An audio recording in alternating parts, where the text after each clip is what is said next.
এই দুদিন আগে বারাসাত গান মেলা বলছি ধ্যাৎ, বইমেলা বইমেলায় গেছিলাম। তো আগে তো যাইনি, এবার গেলাম। ভালো লাগলো, মানে বেশ ভালো আয়োজন করেছে এবং বিপুল সংখ্যক মানুষ একত্রিত হয়েছে গান শোনা, এই বই বই কেনার জন্য। বিপুল সংখ্যক মানুষ একত্রিত হয়েছে এবং মানে ভালো ভালো পাবলিশার্স এসছে তাদের বইয়ের কালেকশন নিয়ে।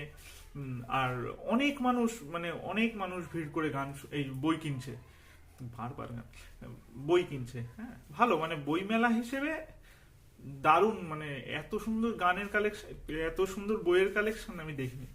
প্রতিটা মানে নামি নামি লেখকের বই, সোমলতা সরি, এরা তো গায়ক। ভালো ভালো, ওই জানেন তো, মানে মোট কথা বইমেলাটা খুব ভালো অর্গানাইজ, ভালো বইমেলা হয়েছে। এখন তো পাড়ায় পাড়ায় হয়ই এরকম বইমেলা, পাড়ায় পাড়ায় হচ্ছে। দুদিন পরে আমি আমাদের পাড়াতে অর্গানাইজ করতে পারি বইমেলা, তবে খুব ভালো হয়েছে।